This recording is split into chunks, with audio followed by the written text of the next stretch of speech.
स्वाध्याय प्रणेते पूजनीय पांडुरंग शास्त्री आठवले यांच्या जीवनावरील सत्याधिष्ठित कादंबरी देह झाला चंदनाचा. लेखक राजेंद्र खेर. वाचक स्वर राहुल सराफ. भाग 50.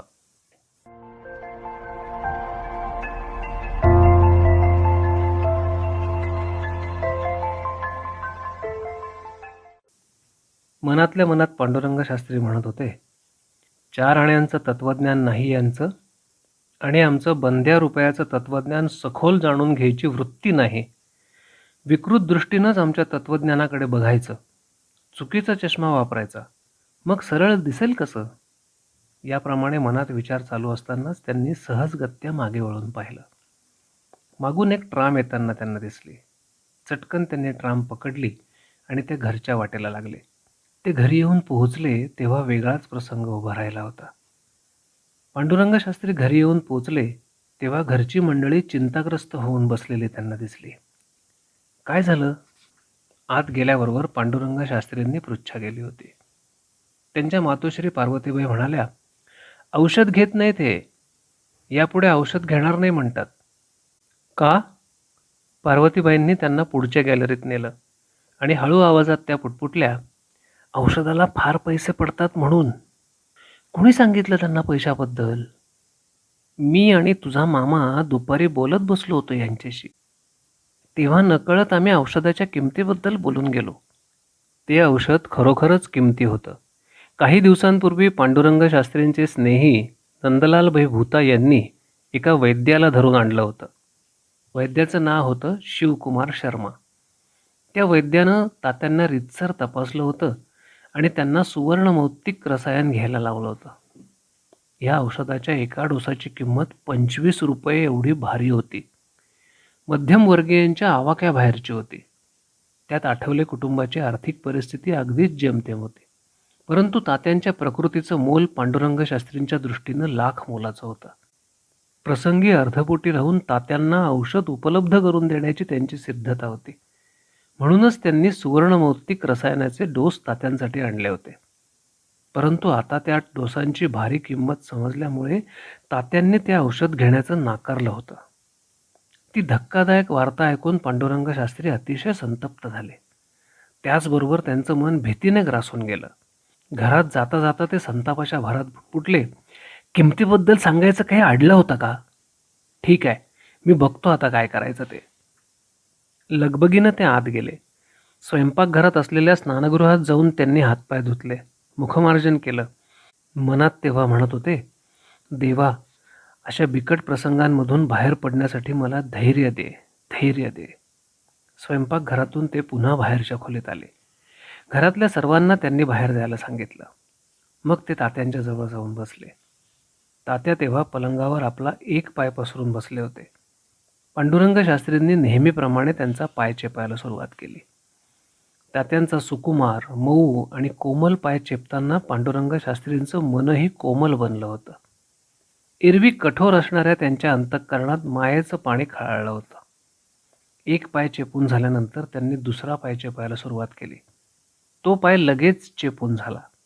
मांडीपासून गुडघ्यापर्यंतच अंतर चेपायला कितीसा वेळ लागणार. गुडघ्यापाशीच त्यांचे हात थबकले आणि पुन्हा दुसऱ्या पायाकडे गेले. त्याचवेळी त्यांनी विचारलं, तात्या, पाय फार दुखतात का हो तुमचे? थोडं उपहासात्मक हसून तात्या म्हणाले, हा संपूर्ण पाय दुखतो, दुसऱ्या पायाला मात्र अर्धच दुःख आहे. त्यांचं बोलणं ऐकून पांडुरंग शास्त्रींना गलबलून आलं. पण स्वतःला सावरून ते शांतपणाने म्हणाले, तात्या, औषधानं तुमचं सारं दुःख दूर होईल. अरे, मग त्यासाठी औषध कशाला हवं? एक दिवस आपोआप सारी दुःख दूर होतील की. त्यांच्या बोलण्यातला भावार्थ पांडुरंग शास्त्रींच्या ध्यानात आला होता. पण त्या विषयाला कलाटणी देऊन त्यांनी एकदम त्यांना विचारलं, तुम्ही औषध घेण्याचं का बंद केलं? तात्या पुटपुटले, अति दीर्घे जीवितो का रमेत. तात्या, तू उपनिषदांवर बोलतोस. कठोपनिषदातल्या या ओळींवर काय भाष्य करशील सांग पाहू. पांडुरंग शास्त्री थोड्या चढ्या आवाजात बोलायला लागले. त्यांच्या नेहमीच्या धारदार आवाजाला आता गदगदत्या सुरांची किनार चढली होती. तुटक शब्दात पण पोटतिडकीनं ते बोलायला लागले. तात्या, मीही वेदांत जाणतो आणि लोकांना समजवून सांगतो. तुमचं आता सारं काही झालेलं आहे. तुम्ही निघाला आहात. तुम्ही फक्त तुमच्या संसाराचा विचार केलात. माझा विचार केलात का? दिवसभर बाहेर कार्य करून आल्यानंतर माझ्या पाठीवर प्रेमाचा हात कोण फिरवणार? इथून पुढे त्या प्रेमाच्या हाताची मला नितांत गरज आहे तात्या, नितांत गरज आहे. त्यांचं बोलणं ऐकून तात्या एकदम चपापले.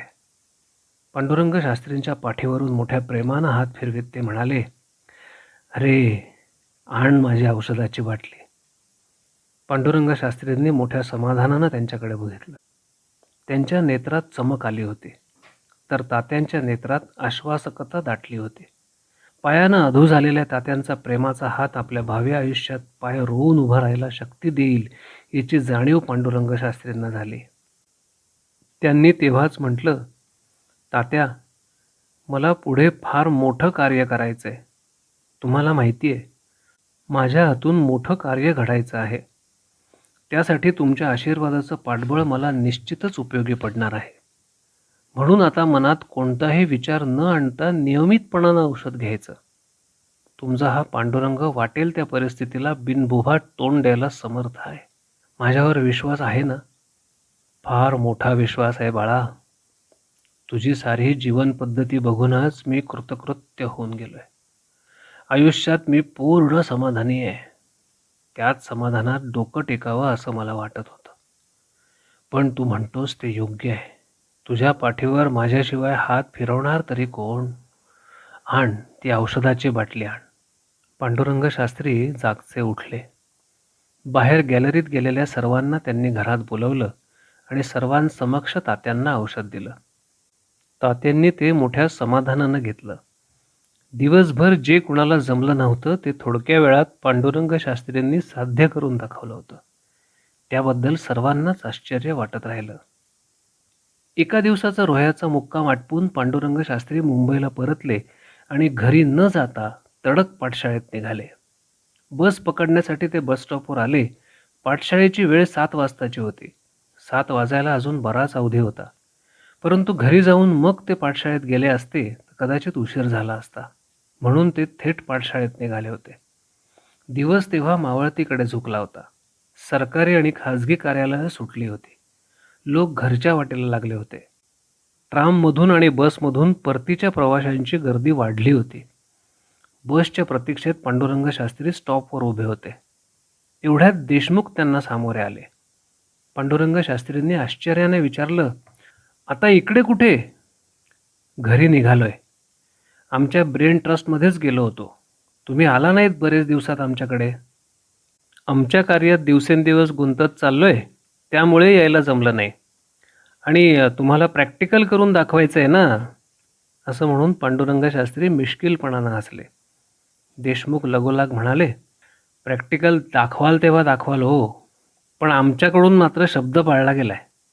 काय म्हणता? तुम्ही वेदांत वाचलात? आम्ही नाही, आमचे कॉम्रेड डांगे यांनी संपूर्ण वेदांत वाचून काढलाय. पण त्यामुळे ऑल इंडिया कम्युनिस्ट पार्टीनं त्यांना निलंबित केलंय. असं. आता हेच उदाहरण बघा तुमच्या संकुचित वृत्तीचं. वेदांताचा अभ्यास केला म्हणून त्यांना पार्टीतून काढून टाकलं. आमच्या वैदिक संस्कृतीला हे मुळीच अभिप्रेत नाही. अहो, आमच्या प्राचीन संस्कृतीची शिकवण विश्वव्यापक आहे, अशी संकुचित वृत्ती तिथे नाही. आणि मी जी तत्वप्रणाली आधुनिक काळात आणणार आहे त्यालाही देश, धर्म, पंथ, जात याचं बंधन नाही. विशिष्ट वर्गाला संघटित करणं हे माझ्या तत्वप्रणालीत बसणारं नाही.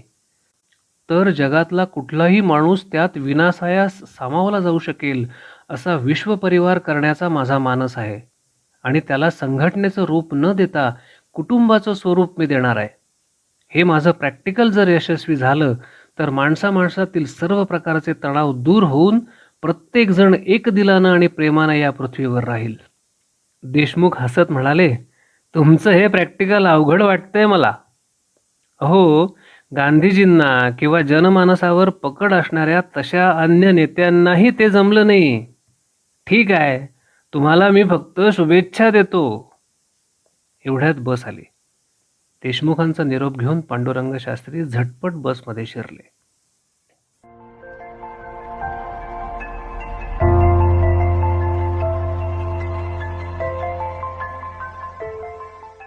देह झाला चंदनाचा. लेखक राजेंद्र खेर. वाचक स्वर राहुल सराफ.